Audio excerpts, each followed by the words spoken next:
Financial fraud हो या social media crime हो, बचने का एक ही तरीकेकार है। अगर कोई शख्स मुझसे पूछता है कि भाई क्या तरीकेकार ऑप्ट करें कि हम सारे क्राइम से बच जाएं, भाई आप अगर अपनी इंफॉर्मेशन किसी को नहीं बताएंगे, आपके साथ साइबर क्राइम नहीं हो सकता। सही, ठीक।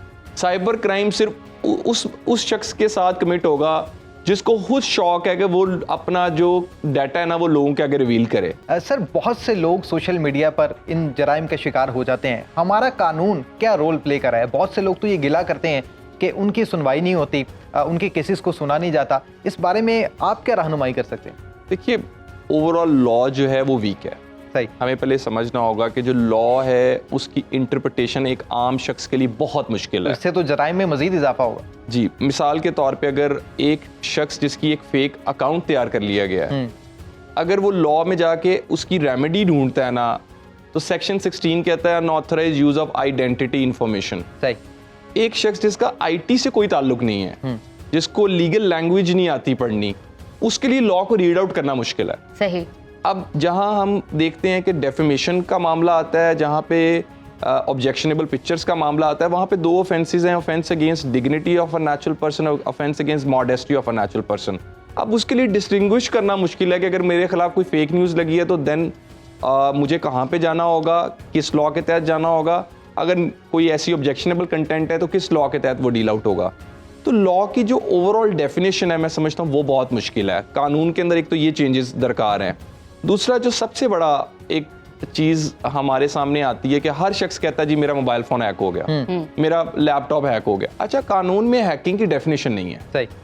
अब अगर एक शख्स है वो कह रहा है कि हैकिंग हो गई है, उसने एप्लीकेशन में भी हैकिंग लिख दी है, और सबसे बड़ा प्रॉब्लम तो ये आएगा कि लॉ के अंदर तो वो प्रोविजन मौजूद ही नहीं है। सही। तो ये वो चीज़ें हैं जो लॉ के अंदर शामिल होनी चाहिए, जिससे मैं समझता हूँ लॉ मजीद स्ट्रेंथन होगा। उसके अलावा एक जो सबसे बड़ा फैक्टर है, that is the financial crime side of the law. यानी कि एक शख्स जिसने 10 करोड़ रुपए का फ्रॉड कर दिया है, उसकी जो मैक्सिमम पनिशमेंट है वो 2 साल है। सो आज के दौर में जो फाइनेंशियल फ्रॉड है उसकी तादाद भी बहुत तेजी से बढ़ चुकी है। यहाँ पे मैं सिर्फ एक ऐड करना चाहूंगा कि फाइनेंशियल फ्रॉड हो या सोशल मीडिया क्राइम हो, बचने का एक ही तरीकेकार है। अगर कोई शख्स मुझसे पूछता है कि भाई क्या तरीकेकार ऑप्ट करें कि हम सारे क्राइम से बच जाएं, भाई आप अगर अपनी इंफॉर्मेशन किसी को नहीं बताएंगे, आपके साथ साइबर क्राइम नहीं हो सकता। सही। ठीक। साइबर क्राइम सिर्फ उस शख्स के साथ कमिट होगा जिसको खुद शौक है कि वो अपना जो डाटा है ना वो लोगों के आगे रिवील करे।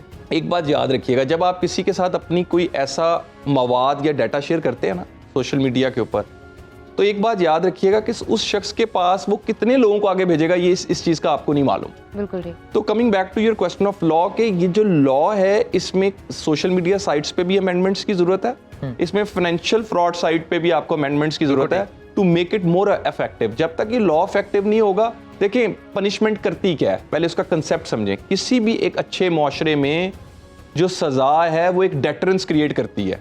हर शख्स कहता है कि ये जुर्म ना करना, ये उसने किया था, उसको इतनी सजा हो गई थी। सही रेफरेंस है। जब तक आपके यहाँ एक विक्टिम को ये यकीन नहीं होगा कि मैं कोर्ट में जाऊंगी मुझे इंसाफ मिल जाएगा, और ये इंसाफ नहीं कि 10 साल 15 साल, 6 मंथ्स 6 मंथ्स में उस खातून को जिसको ब्लैकमेल किया गया। आप कभी एक विक्टिम की पेन को देखें ना, मैंने अगर मैं बहुत केसेस में से सिर्फ एक चीज अगर तलाश करूं ना जो कॉमन है, दैट इज द पेन। सो अभी इस हॉल में जितने लोग बैठे हैं उनको तब तक किसी विक्टिम की पेन का आइडिया नहीं हो सकता जब तक साइबर क्राइम उनके साथ ना हो जाए। बिल्कुल। और बहुत सारे देखिए, एक तो हम बार बार डिस्कस करें ना, डाटा ना भेजें, एक वो विक्टिम है, एक वो विक्टिम है जिसने डाटा किसी को नहीं भेजा। वो डाटा किसी ने इस्तेमाल उसकी एक्चुअल तस्वीर को उठा के एडिट कर दिया है, उसको बदनाम करने के लिए, उससे रिवेंज लेने के लिए, उससे किसी भी किस्म का कोई ब्लैकमेलिंग के थ्रू पैसा कमाने के लिए। जैन, हम सवाल भी लेना चाहेंगे ऑडियंस से, और मैं ये भी चाहूंगी कि अब तक का वर्स्ट केस जो आपने देखा हो वो भी हमारे साथ शेयर कीजिएगा। जी, सवाल, नाम और सवाल।